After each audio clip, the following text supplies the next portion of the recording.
All right, thanks, Anna. I always forget that. All right, you lucky seven. Oh, look at Rosie's got a nice background. What is that, Mexico? Chris, you Rosie, what's muted. your background? Uh-oh, I think she's on mute. she's on mute. Yeah, Yeah. pobrecita. Oh, sorry. That's my office where I work. That's Oh, our really? brewing house right there. Well, that's pretty cool. It looks like Yeah. a plaza. Yeah.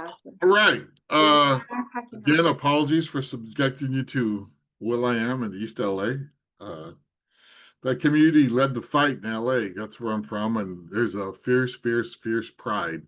If you don't know it, it's I don't know. We've always had an attitude, and it's pretty cool. All right, so we're going to talk about cultivation design. So many times you'll go to work at an institution, and they will say, "We have our annual gala," which sucks at cultivation, but we're going to talk about that. But they're going to tell you this is how we do things. If you're really smart at fundraising, you'll design your own cultivation that's accurate not only for your community, culturally relevant, but also to fits the times that we're living in. Okay, that fits that. So that this is, I can say something I've excelled at. I'm not the most creative person, but when it comes to cultivation, I've come up with some good tricks, and I've seen things that other people haven't. Also, all of my cultivation is grounded in prospect research. So we can talk about that. We can also talk about the stupid ways people try to cultivate. That's the end. My mentor is in heaven. His name is Barlow Ware. He's a great guy at Cornell. He was the first man in history to do $1 million campaign in the U.S. in 1948. Barlow talked like this because he drank a lot of gin. So Barlow was my mentor. So he would say, he'd say, make me some cultivation, Zumaya. I was like, okay, sir. And I'd come up with an idea. He goes, no, I want to make him cry and I want to give him goose pimples. I've always used that because that's, to me, if I do that, I'm going to make money. Okay. Simple. You have to get people who are interested or feel like they have to come to your event or hear about your virtual event or read about you or something, who are just a little interested, and take them their brain and turn it into heart. You got to move them to action. Okay. You got to make them fall in love with what you're doing. Okay. If you've done your research well and you've qualified the right people, this is generally what's going to happen. Okay. They have to be budget friendly. It can't be too lavish. And it has to be, and this is tough, unique. It has to be special. It has to be something that takes jaded people out of their homes. The society today is so freaking virtual. How do you get people off their asses and down to see your work firsthand? So we'll talk about that in a whole bunch of ways. So I'm going to give you an example.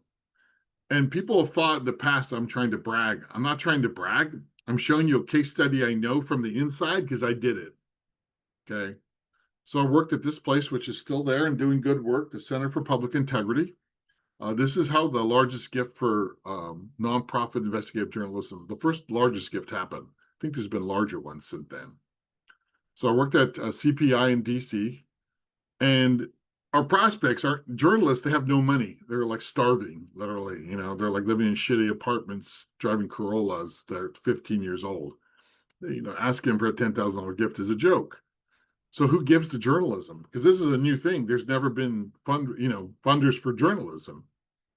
So I started to find people who were into democracy, into the Constitution, literally the Constitution and Center in Philadelphia, people who believed in ethics, business ethics, were this very niche little donor pool where I started to make major donors out of that. And one of them, the first ones I found, was first resource I found who knew a lot of people. I looked for somebody who would know a lot of people. And this very nice fellow, I don't know if he's still alive. I think he probably is James Volker. James Volker is let me show you James Volker is. Oh, well, no, I don't have that yet, huh? So he's the President Obama's advisor, former chair of the Federal Reserve, extremely powerful, extremely connected, 7'2" James Volcker. The guy you name, he knows everybody. President Clinton, President Obama, President Reagan, all of them. He's very powerful economic force. And then I saw he knew, we looked at his circle, we researched. This is where people like Pavel came in. They, because we looked at Mr. Volker's circle, it was out of this world. So I asked my board, can someone introduce me to him? They're like, no, his name is Paul Volcker. And oh, he's a former board member. He doesn't want anything to do with us. So I was told. So then I didn't ask for permission. I just went after Mr. Volcker. I found him and I got a hold of him on the phone. And I said, Mr. Volcker, and I work for the Center for Public Integrity. And he was like, man, oh yeah, I love those guys. They never asked me to do anything for them. And I'm like, ah. So I was like, well, actually, sir, I want to ask you something. He goes, you want to come over? I'm making peanut butter and jelly sandwiches. I'm like, oh, actually, it sounds pretty good. So I get in the cab and go across New York. He's 7'1", I'm 6'2". We're sitting in his kitchen. We look like giants, and it's hard to ask somebody with peanut butter in your mouth to give you money, but I did. So he said, yeah, I'll make a gift, and yeah, I'll host an event. But his apartment was full of books and shit. So he goes, I'll do it at my club. That's the club, the Century Club. Right. So then I had my shit together, and because of my Pavel, I knew exactly who I wanted him to invite. Okay. So I had a list. Number one on the list was this guy. Oh, there's the club. It looks like shit. No, it was beautiful, actually. It was this guy, Jeremy Grantham. So the two had done a radio show together for a while.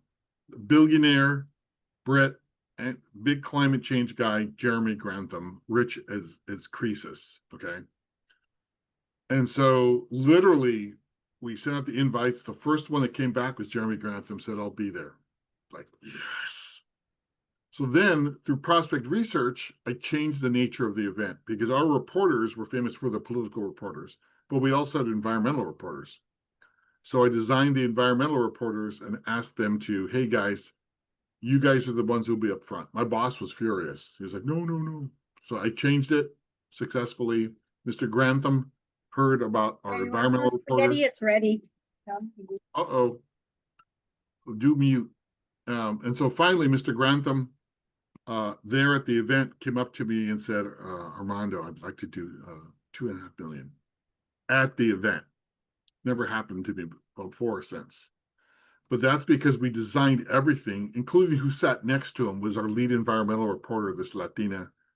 Come on, what's her name? I remember her last name, Guevara. She told the story about shutting down these plants that made batteries that poisoned rivers and how she was arrested by the Peruvian government for doing so.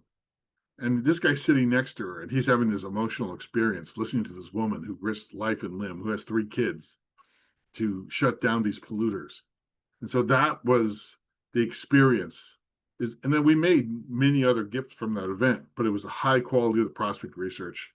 It was knowing who to sit next to whom, giving them an experience where they heard the stories of our reporters in the field and they sat next to them. They lionized the reporters. It was one of the most successful events I ever did. I made about $7 million from it that night. Okay. Give you an idea. That's what cultivation, highly accurate cultivation, targeted toward who you're approaching, your audience. Okay. So, like I said, there's an over-reliance on stupid galas. Mátalo. Kill your gala, okay? Take your gala in the backyard, dig a ditch, and blow like the mafia, like pa, pa, pa. Okay? They suck. In my area, there's a whole bunch of tech people who are terrified of human beings. Okay. They order all their food out. They don't go to restaurants. They don't go to movies. They just sit in their house and, I don't know, stupid. How do you get those people off their tushes? People's schedules and the decline of mail. People don't use mail as much. Okay. All right. So, like I said, the pivotal piece in all cultivation is who are you cultivating? Okay. So you have to, in that instance, I knew exactly who would get an invitation from Mr. Grant, from Mr. Volcker and go, oh, I'm going. and who would give me money because they cared about what we were doing. So I look for that juxtaposition. That's what you're looking for. Okay. You can engage in cultivation, your current donors, your qualified donors, and even cold prospects. So to that event, I didn't have a pool of donors. I had nobody. They were all cold. Okay. They were all icy cold. And we're going to go over a whole menu of cultivation methods. That's just an event. It's one of my favorites. And we'll talk about it a little more than the others, but we're going to give you the whole buffet. Now, you want to keep the whole buffet in your mind because you never know where you're working, what you're doing. You have to come up with something different. Okay. I literally had somebody from the first cohort, Pavel, call me last week. What's her name? And say, "Oh, remember the cultivation one? Can we go over that? Because I have a new job and the cultivation here blows. You know, nobody comes to it. It's boring. And we designed a new one. Oh, come on. Anyway, not the other one. Okay. So you have to really lead with prospect research in all cultivation. So in design, you always want to ask a couple of things. What's your work? Do you have something in your work? Yes, Eli. Is your presentation going along or Is my what? slides? Yeah, my presentation is moving. Do folks not see it? You're at the questions part. Oh, I was only in the meeting section. My bad. Okay. All right. We won't make fun of you a lot. Okay. All right. Tanya's making fun of you. I can see her eyes. She's mocking you with her eyes. She's like, ay, mira este mujer. All right. All right, folks. Lay off the mota. Let's keep going. So what's the cutting edge of your work? So when I worked in public school reform, our cutting edge was that we were closing the achievement gap. Something people said couldn't be done. Okay, that was like, whoa. You could tell people that who are into education, we closed the achievement gap. They're like, holy shit, you're kidding. No, really?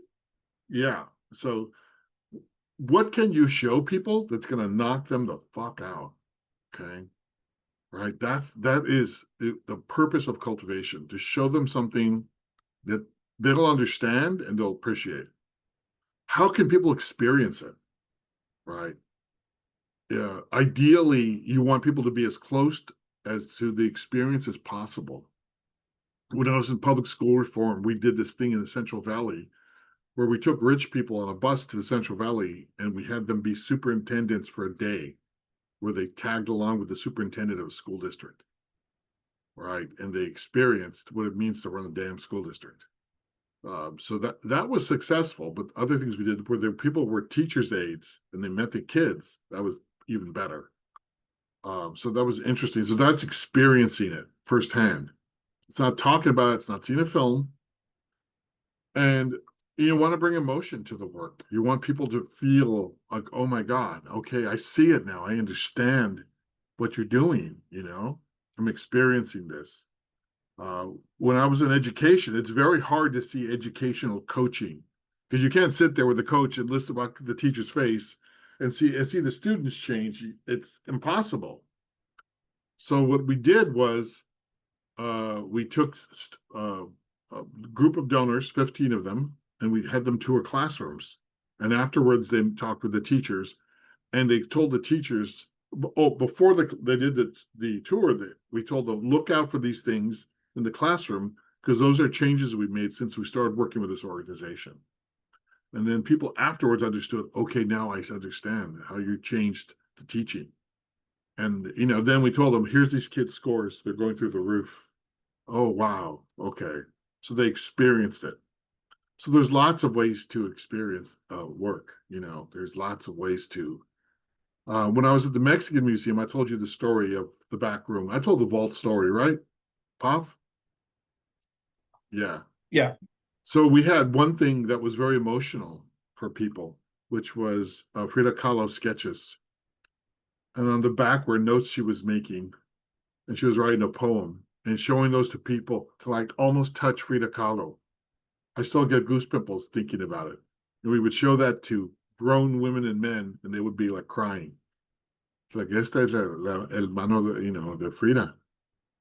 So it's very moving. So there's so many ways you can do that, but you have to move people. It can't be boring. So design two. What's unique? So I take questions too, guys. So what's unique about your institution? What makes it, what can you do that others can't? In the Mexican Museum, what's exclusive is who's got this art. Only us, right? And when I work at the opera, who's got the stage? Only us, right? And who can take you to a classroom? We can. So what can you do that's a special experience for people? And this doesn't have to be an event. This could be all sorts of things. Who, person-wise, is beloved and respected at your institution? Do you have a retired executive director that everyone loves and knows? That's famous, that's respected.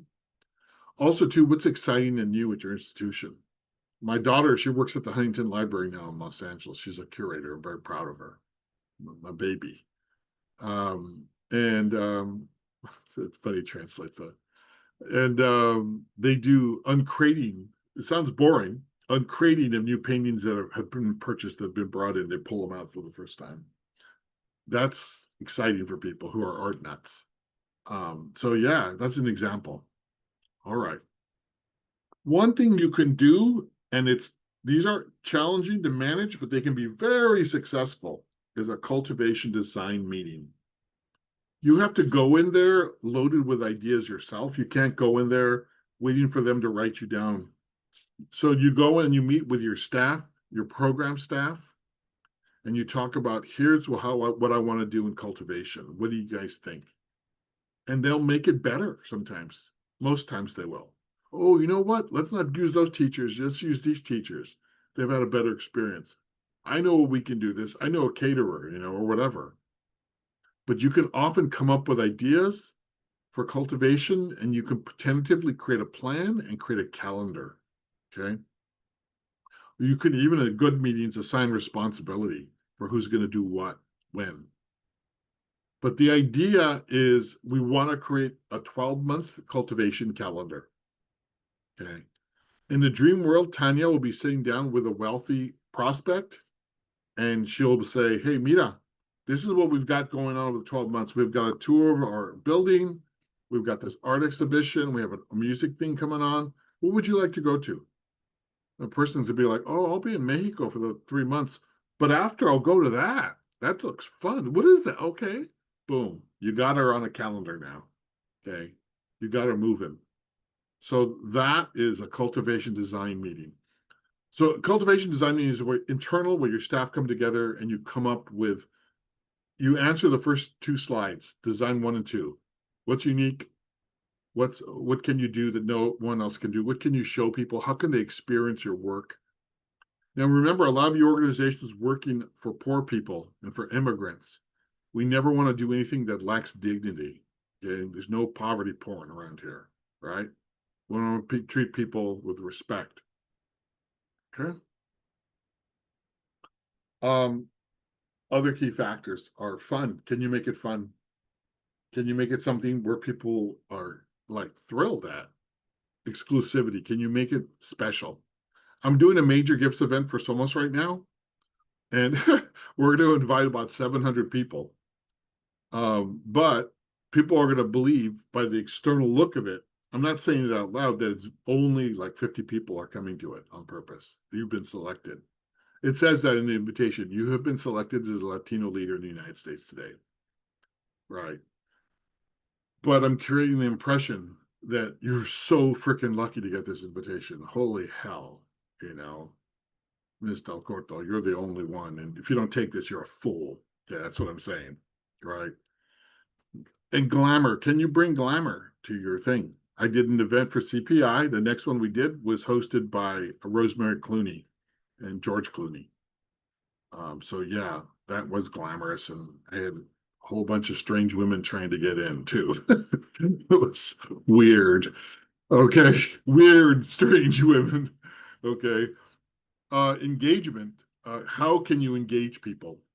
right? How can you get them to the event where they're in it? So one of the first events I ever did, I was at Cornell. We did a classroom event. We designed it and created it. One of my board chairs helped me come up with this, which was so if Rosie's rich and Rosie went to University of Texas. She would be invited to come to a class like she had when she was at the University of Texas. And literally, it's like going back to when you were a college student. And you get advanced reading. That's your invitation. You get a little book. Here's your advanced reading for the class. Be prepared because it's a class. And there's a famous professor that teaches it. So that was a highly engaged event. We had one class on witchcraft. We had one class on business ethics. And it was like the first one I did was with the president of Cornell in New York. And it was like a fist fight. People were like yelling. It was like a debate, right? And I was like, oh shit, I'm going to get fired. These people are arguing. This is a disaster. I mean, it's my job, I was freaking out. I was nervous. At the end, people were like, this was the best event I ever went to. When's the next one? I'm like, holy shit. Oh, yeah. It's brought me back to when I was a young man and now I'm intellectually flabby, but I want to give again to Cornell. When did we accept an appointment so I can start giving again? I was like, okay. So that's a highly engaging event. Okay. Finally, the most important thing is education. They have to leave your event highly educated about what and why you're doing it. Okay. Whatever you're doing. All right. Do anyone have an example you've done of a highly engaging event?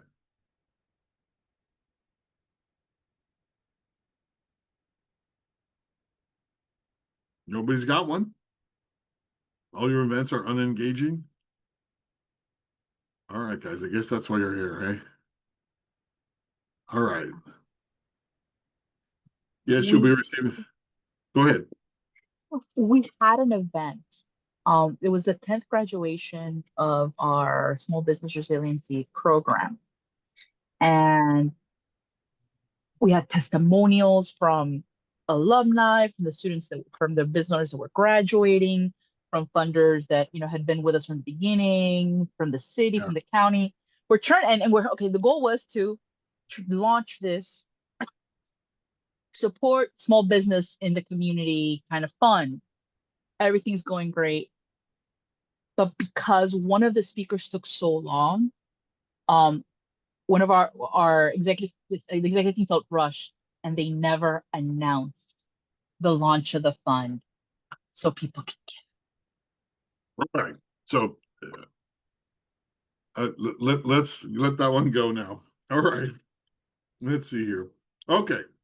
Qualification meetings, when you have your donor meeting, your first donor meeting, it's a really good way to design the cultivation for people. As I mentioned before, if I meet with a prospect, I try to get a lot into that meeting. Whether it's Zoom or live, you want to know what do you want to see? So if you're going to give to the women's building, what do you want to see at the women's building? Well, I want to see your financials. I'd like to meet some of your board members, see some of your events, see your facility in action. Okay. So then you can say, here's how we're going to do this. We'll schedule this time with my board. We'll have lunch, whatever. But so they're telling you this is how you get money out of me. Okay, this is what I need to experience. People very often have very specific demands, and if they're ethical and intelligent, you can meet them. Okay, so that's why qualification means are important for cultivation. Because don't just say, "Oh, I'm glad you're interested." Find out why they're interested and what they want to learn about your institution, and tell them to their face. Say, "I do want you to give, but I want you to give understanding what we do, understanding where you want to give, and become more familiar with us, become friends with us. And then when you're ready, you can give. I'm not going to twist your arm, and people will be like, okay, I appreciate that. And then they're going at their own speed. Okay. That can be frustrating though, of course. All right. Someone's got to see, I'm not reading the comments, guys. All right. The 14th annual Field the Fork fundraising dinner. Talk about that, Rosie. You put it Okay. out. I couldn't unmute myself to tell you because my mouse wasn't working, but we just had our event and I'm not sure yet how much we've raised, but it's our 14th annual. It's a pretty cool event. We get community to donate items and cook, and yeah, so we've been doing really well with it. Now, It's a don't fun- forget Latinos. We have one killer murder advantage over other events: comida. Okay, Mhm. we can throw down the comida like nobody can, And right? use música y comida. And especially cultural institutions, we can do gourmet, exotic Mexican, Latino food that people will murder to get to. You got to remember that. Well, this is a chef inspired, but it is with the crops that our farm workers are, Sure. growing and picking. So Okay. yes. All right. Now we're going to go to the gallery of cultivation methods. First one, almost always, not almost always. So you meet somebody, Tanya meets somebody cool, and he's interested in your work. New to San Francisco. What's your first move? You're going to take him to meet your board chair, who's delightful, or maybe one of your people. Whoever you decide. So people need to see competence of leadership. They need to see leadership's not a moron. They need to see somebody they believe in. Okay. Depends on the prospect size. If you have somebody who's going to be a small prospect, maybe you don't need to do that. But if it's a larger prospect, you want to take them and show them, hey, this is what we're doing. Okay. And these are the people who lead us. So you want to, when you meet with a prospect, especially somebody you think could be big, you want to have a quiver of arrows ready to go. You want to know, okay, what about this? What about this? What about this? You want to have some ideas ready because you want a next step. You always want a next move. So Tanya sits down with this woman and she's really awesome. What's Tanya going to tell her? What I would suggest next for our next move, for our next meeting, is that you meet my board chair. And she would really like you to, talk about her vision for the future. And we would actually like your input, so that's something, a way to look at it, than just going to the meeting, have a nice meeting, and then wishing later on you thought of saying that. Okay.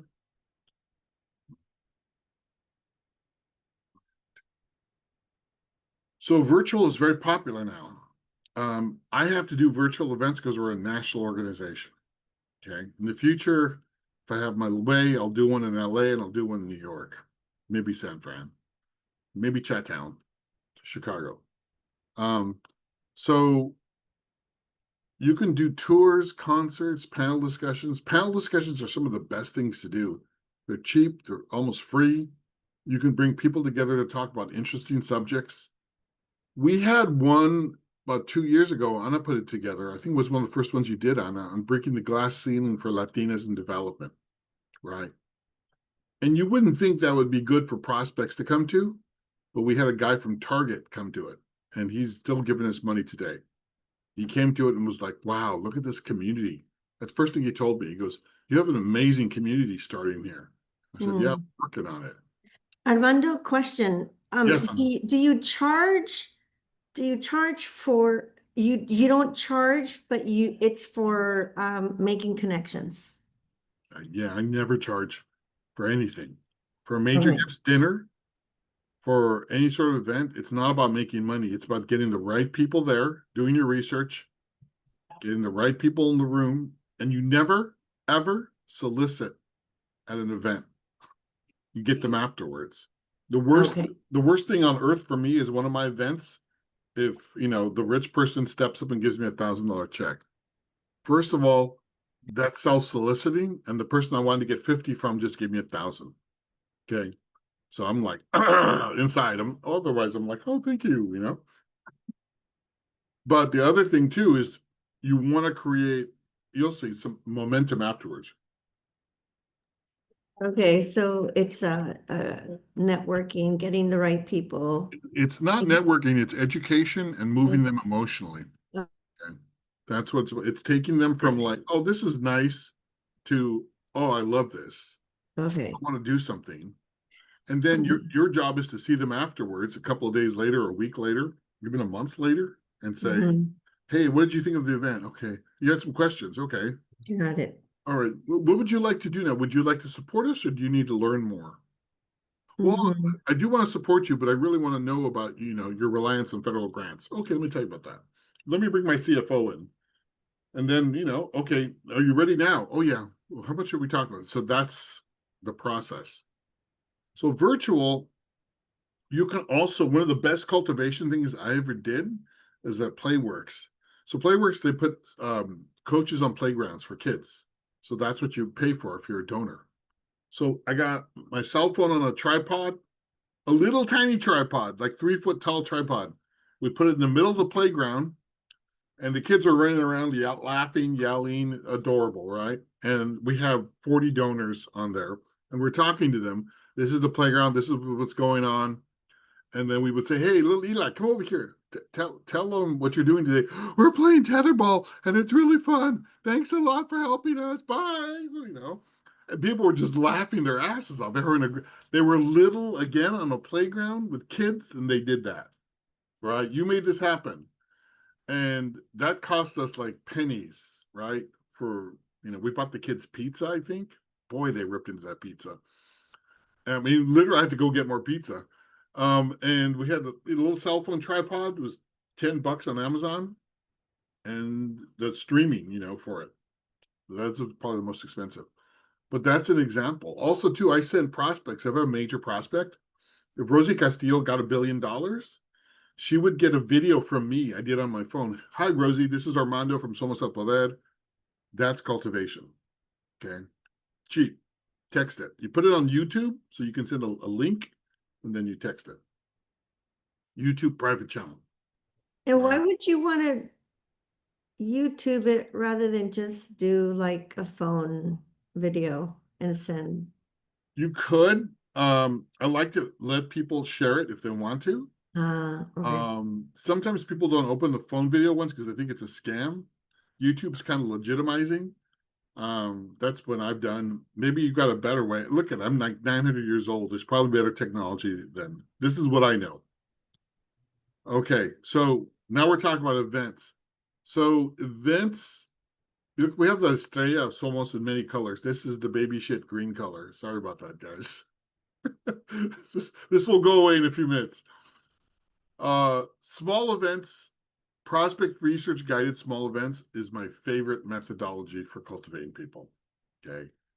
Called rush cultivation. And like I've told you, it's made me many millions of dollars in one night.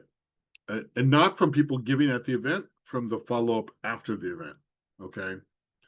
So creating an invitation list based on prospect research is job one. Usually it's going to be your major gifts prospect list.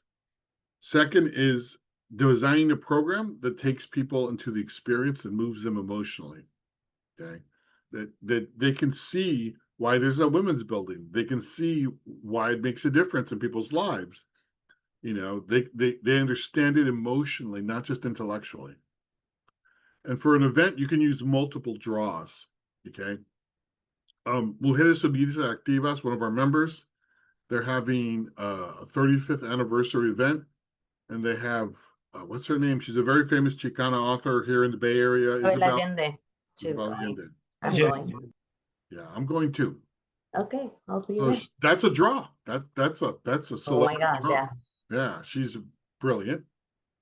And we can talk about when and why you should do galas. That's an example of when you should do a gala, 35th anniversary.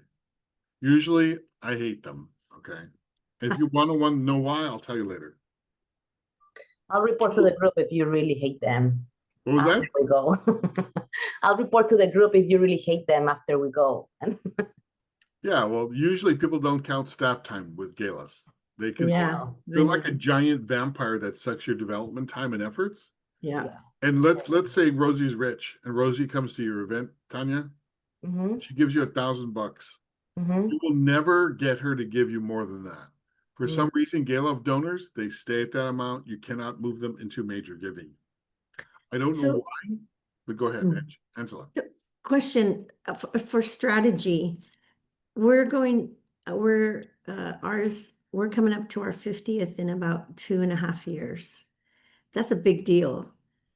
How do you identify or get into the, I mean, we know people that know people maybe to get like stars, Latino high stakes or even visible stars, movie stars or Well, they have to have some Olympic. caring about the mission of your organization. Do you have any connections to them yet? Uh, well, yeah, I mean, I think, well, for me, the biggest one we've had thus far has been, um, not been, yeah. Oh my God. Not that big a star, you forgot her. No, Benjamin Bratt. So excellent. So he's wonderful. Look at Eli's face. So He's I did the super, super cute. yes, yes. My girlfriend would agree. Whatever. So, yeah. Okay, So, he's cute, great. no, and he's a supporter. I mean, But he's he's married to that part of dog, Talisa community. Soto. Huh? Actually, he's married to that ugly woman, Talisa Soto. Oh, right. Not Okay. true. So we also, for example, had for our 45th, the Decolonizing Wealth philanthropist guy who has the Liberated Capital, Edgar um, Villanueva? Villanueva. So if we had invited him to be a speaker at our 45th, would it be wise to repeat or should we always get new people? Get so listen, I did an event with Benjamin Bratt about 15 years ago at his house in the Presidio. You had to beat the people away with a stick, okay? The millionaires. Get and see. Guess who I Okay. need to talk to? I know his Yeah. sisters. Maybe If I'll you talk know to his. him and you can get him, woman, why are you on this call? I know his sisters. I don't know him really well. I met him twice, So but he's into environmental justice, yes. right? I'll tell you the story about that another time. But yeah, he helped us a lot, and he gave a very large check, large five-figure check. Yeah, he's solid. Don't tell my girlfriend. He's so cool. I told her he's an asshole with that. So, all right. So, all right. Tours can be amazing if you have a facility, if you have something to show, and they can be cheap. You don't have to they're great for capital campaigns. If you want to show people, hey, you see the hole in the ceiling? That's why we need a new facility. See the rat over there? That's why we need a new building, you know. But you can take people on all kinds of tours, even with facilities that aren't your own. Okay, you can take them to where you work, like the playground. That's a kind of a tour. We would also take people live to playgrounds, but the video virtual one of being on the playground tour was a lot of fun. They got to see the kids eating lunch, stuffing their little faces, and they got to see them play. Okay. They got to understand why it's important and see these kids be nice to each other, not bullying each other, which is a trip. So tours are really fun to do. You can make them like I did at the Mexican Museum. You can make them very exclusive and very, oh my gosh, so special. I get to do this. No one else can. Okay. Volunteering. Can you get someone to people? There's a mean way of asking somebody for money. You can ask them to volunteer. So Angela says, "Hey, would you consider giving her 5,000? Would you consider volunteering or making a gift?" And she'll be like, "Oh, I'll make the gift." Okay, that that's a wedge ask. You can do a wedge ask like that. Um, so the Habitat for Humanity has the best freaking model for that for major donors. They say, okay, we're building a house. Show up, but in dirty clothes you can get dirty in at 7 a.m. and you'll be doing drywalling all day. Okay, that's how you tell them what we do. You sweat equity, right? And so that's a great example of volunteering. Principal for a day. I told you about the superintendent for a day program we had. What can you do where they can see your work firsthand from doing it? Okay. When I was at Playworks, we did this program called Basketball on 135th Street in Harlem, in the Bronx. And we literally recruited the top hedge fund managers in New York to be the basketball captains of these 10 teams. And it became this macho testosterone fundraising thing where these guys were going to up each other. and they were going to play their teams against each other. And these kids loved it, and they got showered with like Nike equipment, and oh my God, it was crazy. But we made millions off that event. But these guys said, you know what? I thought I knew, the Bronx, but I didn't. And I started to know these children and their lives, and I'm ashamed of myself that I didn't understand this. I've lived in an ivory tower. It was very humbling for them, beyond the macho and who won and got the trophy and things. Now, here's a really weird cultivation method that your boss will say, no, are you crazy? Do I loca? Evaluation meetings, where you have meetings where you're looking over your program, over your finances, over your marketing, anything where you're internally evaluating yourself and looking at what's going right and what's going wrong. When I started doing these, I saw a guy do this once. And I was like, that's crazy. And he told me, no, it's made me a lot of money. What? Because donors feel like you're bringing them in. So you have somebody who gives you $1,000, but she can give you $100,000. She's a really great prospect. So you say, Rosie, I would really appreciate your opinion on something. We're doing an evaluation of a program. Would you sit in on the meeting and observe, and then give me your thoughts afterwards? People are like, oh, okay. That'd get them in. And they get to hear about your work. So I did this when I was at the Center for Public Integrity, and we had a huge problem with one of our programs and political reporting. Said, yeah, we have a $400,000 budget hole. Here's why what happened. We had legal defense issues, and it was very gritty. My boss was livid that I'd brought a donor to this meeting. And this guy was like a $5,000 donor. He was a law partner. And at the end of the meeting, he said, yeah, we had that problem too. He goes, how much is your hole? I said, 400. He goes, I'll take care of that. And he paid for it. He wrote a check. Then my boss shut the fuck up. I was like, how's that, man? I was like, oh, okay. I guess you were right. Yeah. Mm-hmm. Capital design meetings are fun. Okay. If you ever have capital design, if you're ever building anything, if you're designing a new program, you can kind of do this. It's a little dangerous. You don't want your donors running away with the program. Hey, what we should do? We should bring in baby llamas. And no. You want to be able to control it. But I've brought in donors when there's a model, right, in the old facility, and this is what we want it to look like. We want people's investments. We want them to tell us who might give to this besides themselves. Create an unveiling, create an experience where people can do this. Now they're doing capital design meetings online, virtually. Back in the old days, I did one of the first ones where you did virtually walk through the building and open doors. It was like a video game. Those are expensive, but people freaking love them, man. It's stupid. I don't know. Unless you're like shooting zombies, who wants to walk through a building? Okay. All right. Any questions about any of these cultivation methods, guys? Yes. I forgot to ask the strategy question. I got sidetracked by Benjamin Bratt. Ooh, So if what we're is- doing this 50-year, because we are going to do a 50-year gala,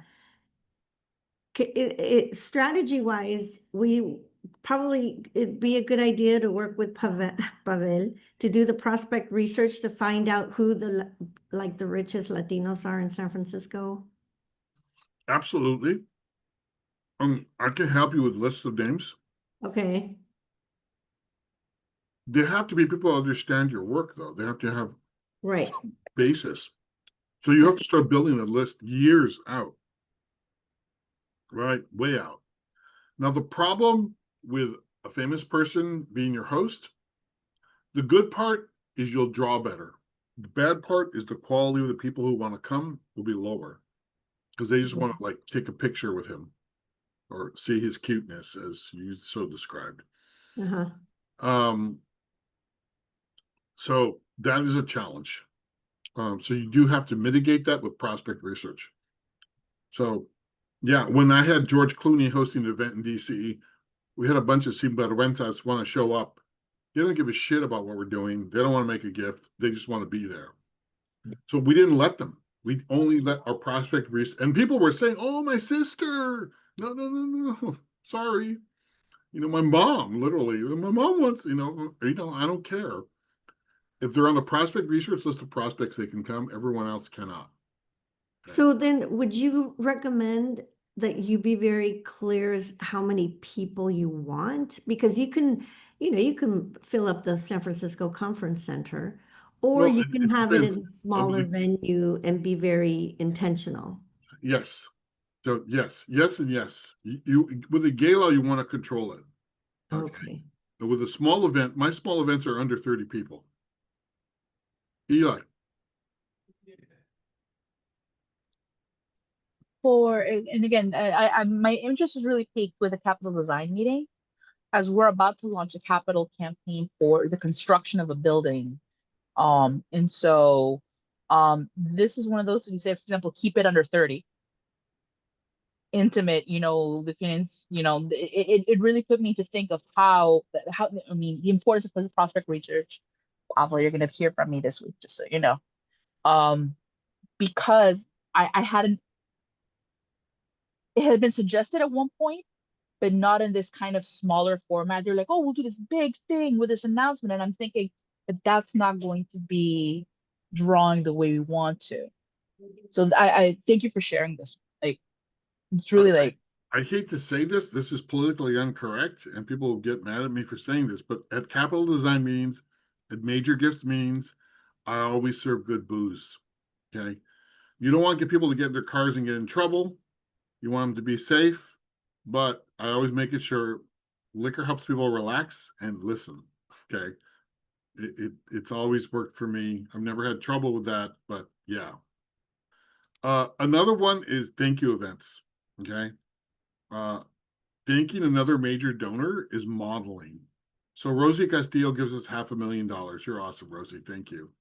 All right. She gives it to the women's building, and Tanya's thrilled. Right. And then what we do is we have a thank you event for our donors, and Rosie's at the top of the pyramid there. So we have about 10 donors, and we have a great time and we laugh. But the people invited are all the people on our prospect list. Okay. That's when someone who's famous can really help you, because you're controlling who's coming. They're going to, Rosie's going to get a big hug and a plaque from Benjamin Bratt. She'll be pretty happy. Her husband won't. But hell, so that's when, or partner, uh, that's a thank you event. That's very powerful, right? And then all these other donors are seeing this is how they treat their donors. Wow. I want to be her. That's cool. Okay. A scholarship, thank you events, if you guys do scholarships or anything where you help people and with dignity, here's the key word, you can bring the recipients into the room with the people. So when we did Cornell, we did scholarship events. Rosie was the donor, and Pavel and Angela were the students that she helped, and they would sit at a table together, and we would introduce them. Pavel, Angela, this is the woman who paid for your scholarship. Oh, thank you so much. I was homeless in New York City in the subways. Thank you for making this happen. Oh my God, Once you get somebody to a scholarship thank you event, they'll give till they die. Okay, it's meeting the person you're helping is extremely powerful, right? Um, San Francisco Food Bank did this a couple of years ago, where they got their donors together and they had dinner with the people who had become chefs who were homeless before, who the food bank had helped them, and they'd all learned to become chefs, and they cooked for them and thanked people by cooking for them. And it was very beautiful, very touching. And people were, I'm done. I'm going to give you this for the day I die. I don't care if I'm poor. It's very moving. So thank you events, doing them well and focusing on modeling for other prospects. It's not just about, hey, let's give out an award to Rosie. She's so awesome. No, no, no, no, no, no. It's about making all the people say, that's the norm. Okay. Giving at that level is the norm. So with giving, people all going to hold back till they feel like they're being passed. So you need momentum on your side with it's a very subtle thing in giving. If you've done, any of you guys done a campaign where you start to get the first gifts and people hear about it, changes everything. Okay. But the first ones are impossible. You feel like, okay, this is insane. I'm never going to make it happen. All right. Any thoughts, questions? All right. So we've got a virtual tour, separate from the tour. Yeah, you can talk about a new program you're rolling out with a video panel. Video. She's, how old am I? You know? Uh-oh. Okay, you're catching the Bart. Wow, that's committed. Okay. We did when I was in public school reform, we did a video panel, national streaming, and talked about some of our work and what's going on. It was really successful because we had a really interesting topic. And again, that was cheap as dirt. Okay. Um, what can you do in terms of virtual tours? Sometimes there's been the Australian wildfires. They had a huge giving thing. With the most successful giving event they had was the chairman of the campaign touring neighborhoods that had been hit by wildfire. So this guy, like a reporter with a camera with him, people were seeing it first. They made like $52 million in like an afternoon, Australian dollars, from that live tour saying, hey, give to this. It was insane. Okay. It was like a Facebook or LinkedIn live streaming thing. But that's a virtual tour. Of course, mailings still work. Okay. I get a thank you card from Mujeres Unidas Activas when I give.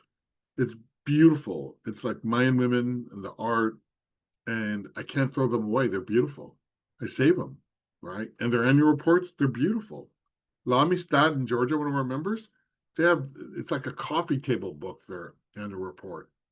So don't discount paper, okay? Don't discount the quality of something physical, right? Especially if you've got their addresses.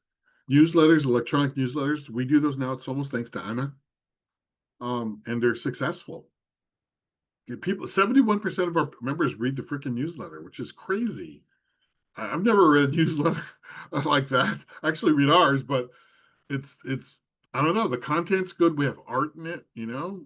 There's jobs in it. So think about what can you do with paper, electronic paper and paper. Okay, what can you send people? Also, speaking of mailings, if you do paper invites, which I don't do really much anymore, be creative with them. Okay. I've used laminated invites where it's like hard plastic lamination. I've used wooden boxes as invites. I even used a lunch box as an invite. Okay. You know the old metal lunch box? None of you are old enough to remember this. Metal lunch boxes. When I was a kid, we had tin lunch boxes, right? I think I might have one around here. And when I was at Playworks, we went after major prospects with these metal lunch boxes. It had a thermos inside too. And it said, you know, Playworks and everything. And we took it to people's offices and said, hey, well, you're invited to dinner. People went crazy. It was sweet. People would ask us, where's the sandwich inside? There's no cookies. It's like, okay, smart ass. You just got to bring the lunchbox. Letters.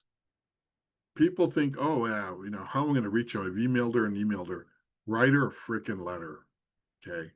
That's why I still have, you know, fountain pens. Because I write on Crane stationery. It's extremely expensive. Okay. You'll be shocked by how much Crane stationery is. It's like Crane stationery. It's old school. It's paper, but you send somebody a handwritten note, they will read it. Period. Okay. It works. Works. You can write, oh, thank you for the meeting we just had, Isabella. It was really fun meeting you. We would really like to continue this conversation and have you meet our board chair, whatever. Okay. Last crazy other things I've done in cultivation is I've gone to someone's office and left a card. Just crazy, right? That's crazy. That's like stalking. But tailored letter to an individual can be very, very powerful. Okay. but there's nothing like handwritten. People don't do that anymore, and that's why it's even more powerful to this day. All right. Anything resounding with people? Anything like, oh my God, that's good. I should do that. Or I did that, but I did it better. Here's how. Please speak up. Melody's got a few ideas. I can tell. I can look at Melody's I face. think I just like have a question for you, Armando, and it's regarding, I know that you don't like my camera, galas, and then you are sharing about like small events up to 50. So what will be the main components of a 50 people event Sure. versus a gala, and to get them, like, what is different in a They're very 50 different. So they're different because let's see if I have that coming up. No, I don't. I thought I had a special area for it. So my small event model, and there's a class and a recording on it. I designed it, now like 20 years ago. Now it's used by every Ivy League school in the country. It's called the Prospect Research Guided Small Event, Major Gifts Event. So what it is you create a major gifts list based on prospect research. So who cares about women, Latinas, women of color in San Francisco? Who gives to women's causes? Who would care about the mission? You get an email, phone number list. You get, their jobs, huge Excel list, or, Google Sheets, whatever. And you start to work to build relationships with those people, to meet them as much as you can. But you also have a capstone event. The capstone event is going to be where you cultivate these people. You're going to, shoot out a large net to bring these people in. So you can use an event to do qualifications too. So if someone's never come to your building, but they're interested, if you invite them, they don't want to meet with you, but they'll invite them to this, they may come. That's a form. They're saying I'm coming is a form of of qualification. They're saying, okay, I am interested. I don't want to meet with you because I'm a fashion model. I'm in Paris or whatever, but now I'm going to come to this event. I have time. I want to hear about it. So then you design a program you get a host. Hosts are important. So I've had some pretty big hosts in my time. So you want a host that's going to draw people in, that's going to be interesting, that people will know and love if possible. And I can work with you on how to design hosts and who that could be. Sometimes you can have a host committee of a group of people who are, connected and well known in an area. So you can do that. So the second stage is design a program that's going to move people, have them experience your work as best as possible, hear testimonies of your work, meet your people, and then have a call to action. Have people say, hey, listen, this is important. I'm giving. We'll be following up with all of you, and I hope you give. That's the basic. Then you hunt those suckers down. Melody. Hi, I have a question before we head out.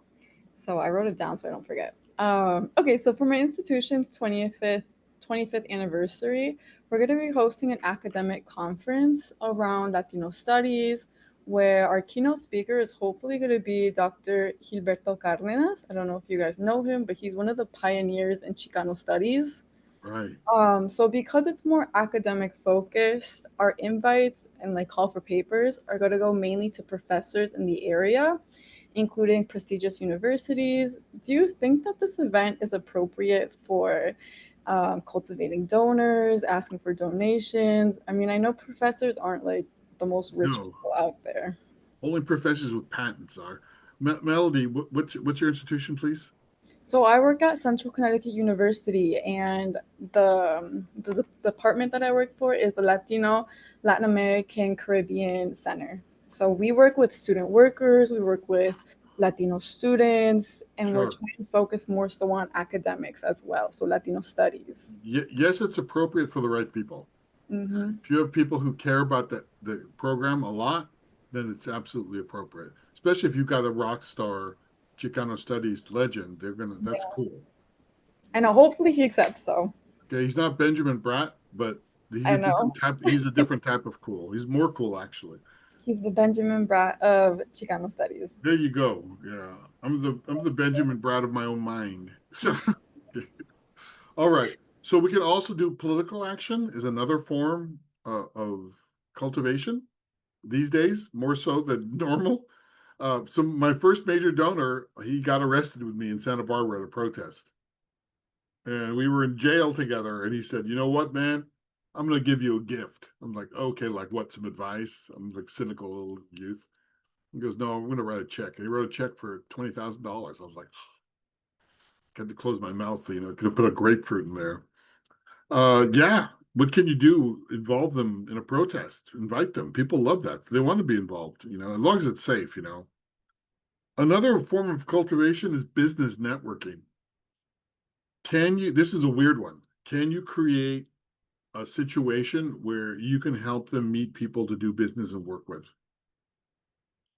It's crazy, right?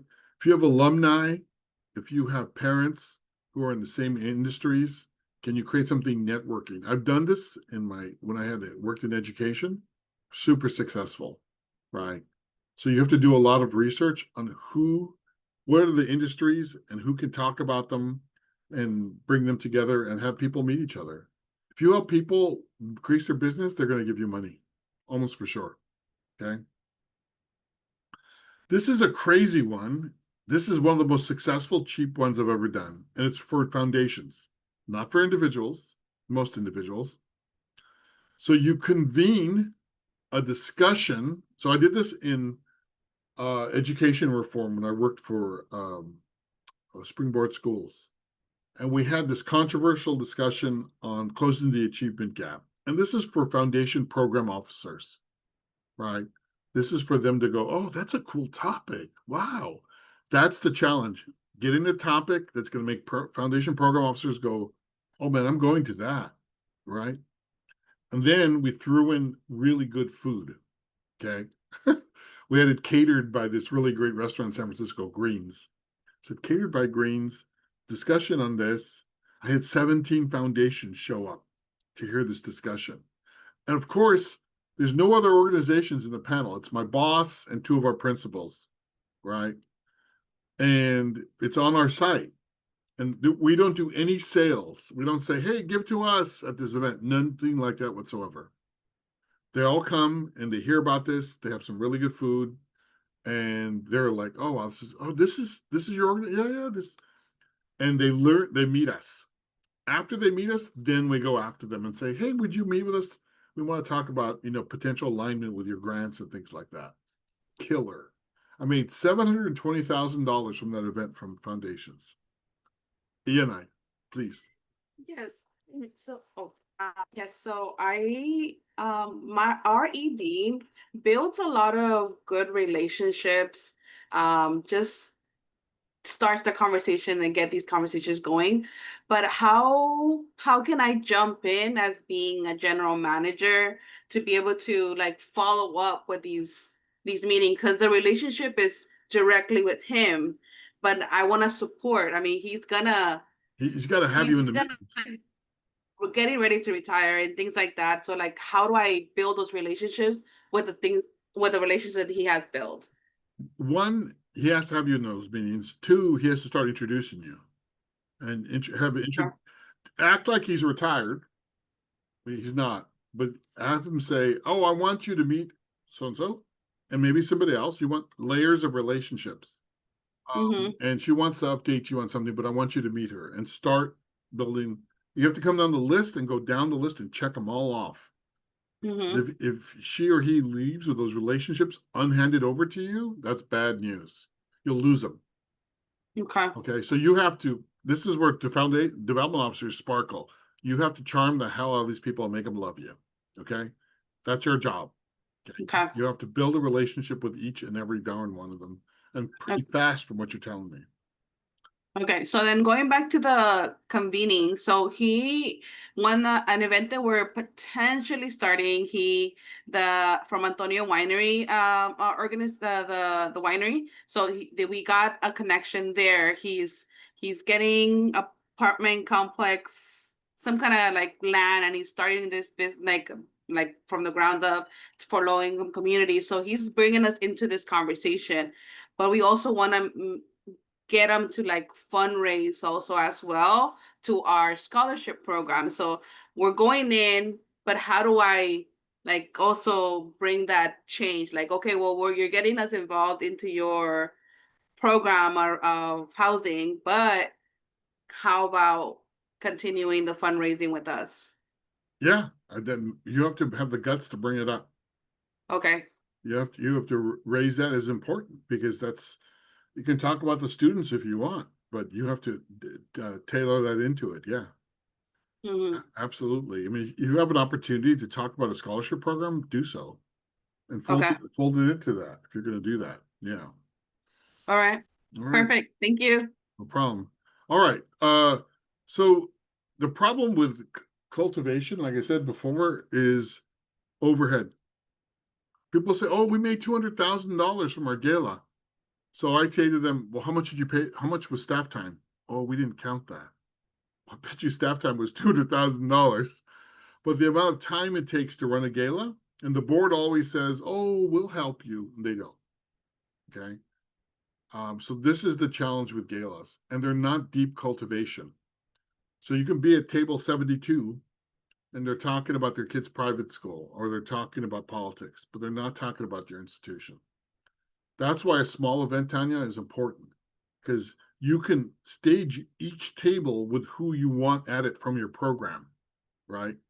So literally, I'll have the scholarship prospects with the scholarship director at the table, with a scholarship recipient. Those tables are designed for those. People will say to me afterwards, "Wow, you designed that table, didn't you?" I'm like, "Oh, me?" Little halo on my head and shit, you know? But no, I tailored it. So exactly who I wanted you to meet and start a relationship with is at that freaking table. Right. So that's why small events are so much more controllable. Also, gala donors don't convert.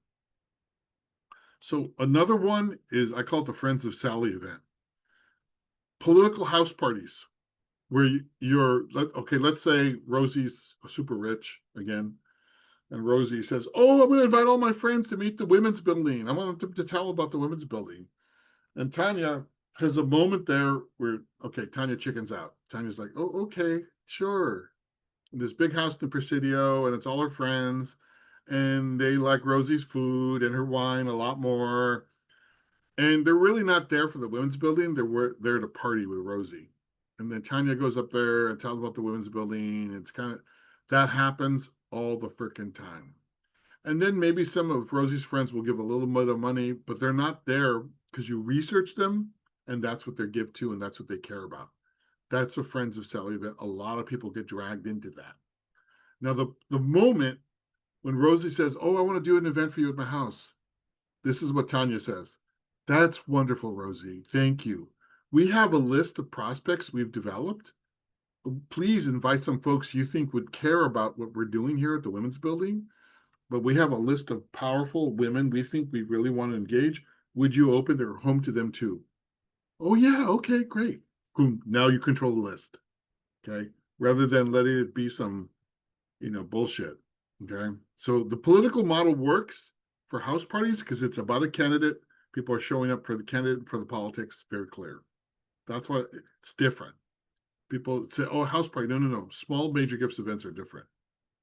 Okay, so I'm closing up here. So if you have any questions, big ones, time to load them up. Design a 6 to 12-month calendar.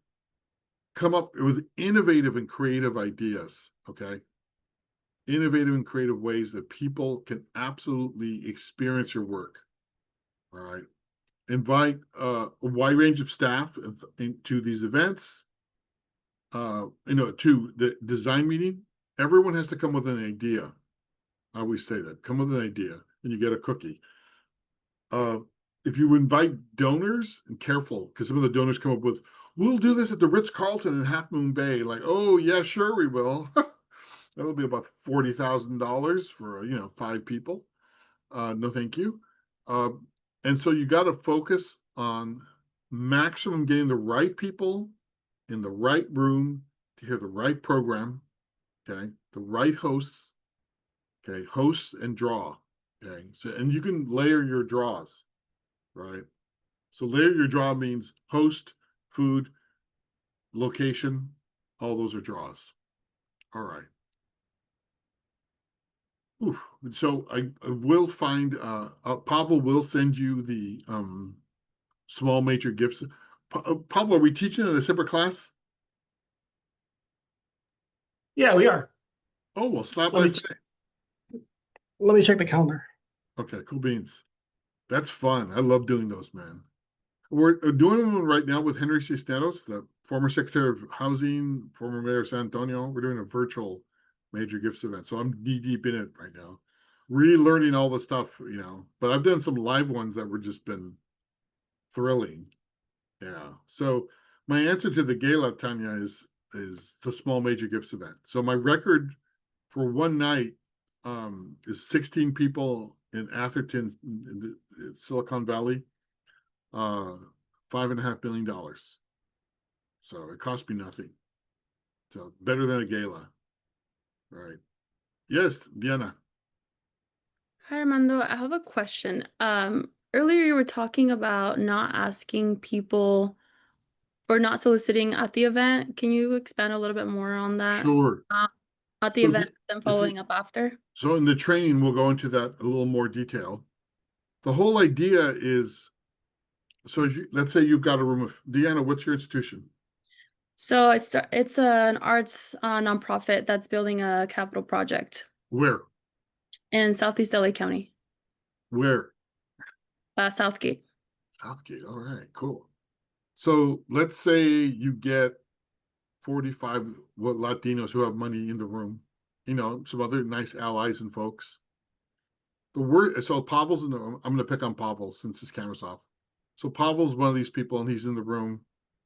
And the last thing you want is Pavel to go, yeah, we can't afford that. No, man. Right? You don't want to solicit a group and have people feel pressure, right? Or Pavel gives you a $50 check. That's like spitting in your face, literally. I mean, and people see that, oh, I can get away with that. No, no, no, no. What you want is your host. So let's say you have Benjamin Brett. Let's say you have Rosie Castillo. So your host, whoever helped bring some of these people together, or your board chair, whoever, does what's called a hand on the shoulder. So let's say I'm your development officer. So Benjamin Bratt will literally put his hand on my shoulder and say, Armando's going to be following up for me with all of you. And I hope you're generous and I hope you step up to the plate. Bam. So when I follow up and I call people, it's a lot easier and I'm operating with his authority, with the host's authority. Right. And then you can call people. And when you get your first gift, the next words out of your mouth, the next person is, we're having a remarkable response from people who went to the event. Momentum. Oh, yes. So people are giving. So to these people, now they're like, oh, everyone's giving. I want to be that asshole who didn't give. And then they're going to tell him too, I didn't give. No, no, okay, I'll step up. So it's peer pressure. It's gentle, right? But yeah, you don't want to have any sort of pressure on people in the room. They'll say, fuck you. I don't want to do this. I just, that's amateur time. I've been to events. There's a group called UJA, United Jewish Appeal in New York. Terrible event. You go to this event, 12 people, and they have a ringer at each table. And the person stands up, I'm going to give a check for $10,000. I'm going to challenge everyone at my table to give $10,000. Oh my God. You're like, Jesus, what am I going to do? How do I crawl in the room? Do I fake a bladder problem? It's terrible. The pressure. And you'll never go to that event again, ever again. Right? They make a lot of money off of them one time, but that's like amateur fundraising. That's not relationship building. Okay. That's crushing them for money right now, and then you're done. Period. Thank Okay. you. That's helpful.